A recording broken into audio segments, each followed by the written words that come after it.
Welcome back to the channel, winners, and if you're not a winner yet, consider subscribing for weekly uploads of how to achieve financial freedom. Last video was on budgeting and being weird and why it's so important. For the second installment, we're going to be going over practically using those methods while it's using example incomes. Basically, that's just so I'm not another whale on the internet telling you terms and all these things that scare you away and don't make you get started on your finances anyways.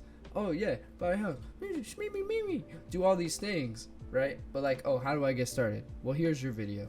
I had a participant come to me recently who works at Amazon asking me why he struggles and if he should make more money. I mean, the short answer is yes. Like, wouldn't everyone want more money? You should always strive to do more, but that isn't necessarily the problem at hand. If you make more money, you'll only enhance your current bad habits. You only make it more. That's the average person, which is commonplace.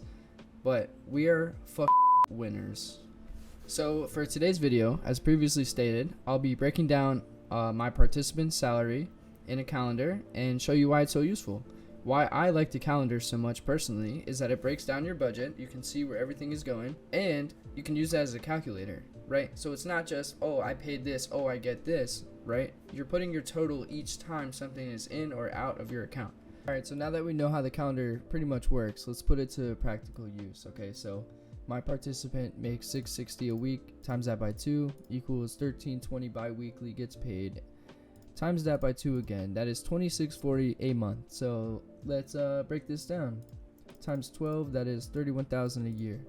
On the average median end, that is kind of low, but hey, we can work with it, and we're gonna make a perfect scenario to show you how fragile money is, but how you can still make it work. And then if you're above and or below this, you know, you could just base it off this and then go from there. He gets paid and he has $2,000 in the bank, so $3,020 to start off, $1,300 for rent. I found this apartment here, we talked about that. $150 for needs, so $75 for groceries, $75 for gas and other things that'll sustain your survivability throughout the week. $155 for electric, $385 for car insurance. I'm not going to go through everything. You can pause the video and go through it. Just know that every time you get paid, you calculate, and every time something gets out of your account, you calculate. But you look at it every day and you stay aware of your surroundings. What I meant to say there is, like, you walk outside with situational awareness. You need to go to sleep at night and wake up in the morning with financial awareness of how your account is doing. So every day you calculate that. Every week you give yourself needs of what you need. And then we calculate this for 3 months. That's what I did with this example salary. So if you see a trend here, or there is a trend here, and if you see it, it's $3,320 to start off with. It's $3,400 next month, and then $3,480 next month. If we take this into the calculator, that is $80 a month that's going into his pocket, but still maintaining survivability. And if you times that per year, it's not a lot of money. I'm gonna keep it real with you guys. It's not a lot of money, right? $1,000 a year. What are you gonna do with that? This is why I was talking about how fragile money is to maintain survivability. How am I gonna live off $1,000 a year? How am I gonna benefit from that? How am I gonna blah blah blah? It could be anything. You could do. There's a million different questions in life, and that you could ask yourself, if I did this or when I did this. There's other ways to manipulate this money. Is it cheaper to get an apartment with 2 beds and get a roommate? Do I get a cheaper car? Do I pay off my car? If I already had this money, do I invest the money? We're going to talk about that all in a different video. Today I'm just showing you how to budget within the calendar with a smaller salary. The reason I chose a smaller salary with a perfect scenario rather than a larger salary with bad habits is to give you a median of you're higher or lower than this salary, how you can maintain survivability and budgeting with a smaller salary. You can base it off this one that's literally precise to the point. This is assuming that all these scenarios are absolutely perfect. You only have to buy food, you only have to get your electric bill, your phone bill, and your car and insurance. Now, I know that's not the case for everybody, but in this scenario, you can base it off that and see where you can limit yourself. Right now, I'm putting the power in your hands to base it off this. And this, from personal experience, has worked because this is exactly how my calendar is set up. Now, I'm not going to go into too much detail. I can go into this later. But this is my personal calendar, okay? So every Monday, there is necessities. That's for my whole family. necessities. So I did it kind of weird here. I paid my family for a test. I tested them to the 22nd. So then I gave them twice as much money to make it to the 22nd. Surprisingly enough, not really. They all failed the test when I gave them twice as much money to maintain themselves for 2 weeks. So they're still budgeting within my budget as we speak.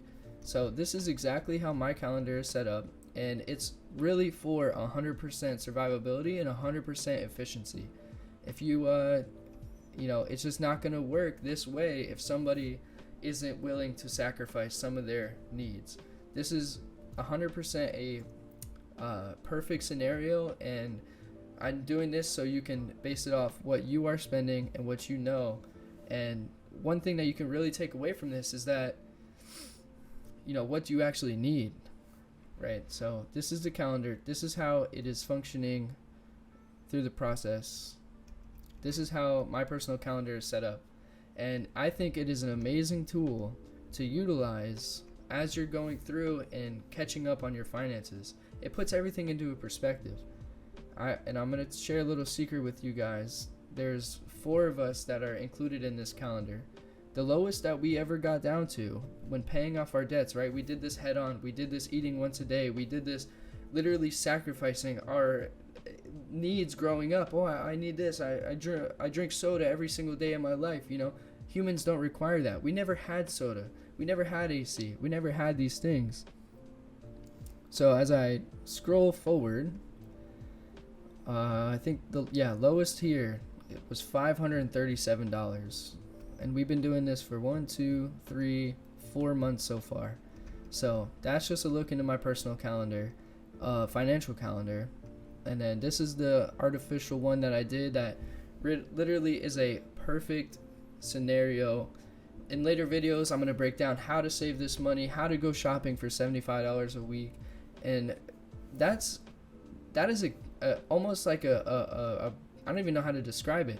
When my brother and I shop for $150, right? 75 and then 75. We shop for 2 weeks. This is only like to catch up. So if you spend $75 every single time that you go shopping, you're going to get your toiletries, you're going to get your paper towels and all these things. You're going to catch up. You're going to have so much paper towels you're not going to know what to do with. If you can't afford it at that price, at the cheapest price in bulk, then you should never even buy it. So I'm going on kind of a rant here, but when you budget your calendar, when you gain control of your finances, just like situational awareness, when you have financial awareness and you realize where your money is going, that'll basically come from the calendar because it's laid out for you, right? It works as a organizer, an articulated and calculated life, and it puts it in perspective. Very quickly put, that was just a video on how to utilize a financial calendar and get more benefits out of your money and realize where it's going. That's basically it. If you haven't subscribed yet, I consider you subscribing and turning on that notification bell and clicking all for more than weekly uploads on how to gain financial freedom.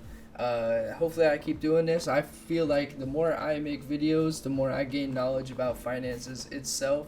It's a skill. It's a thing that anyone can learn. It does not matter. And, hopefully we can progress together and gain some financial freedom. The end goal here is to win.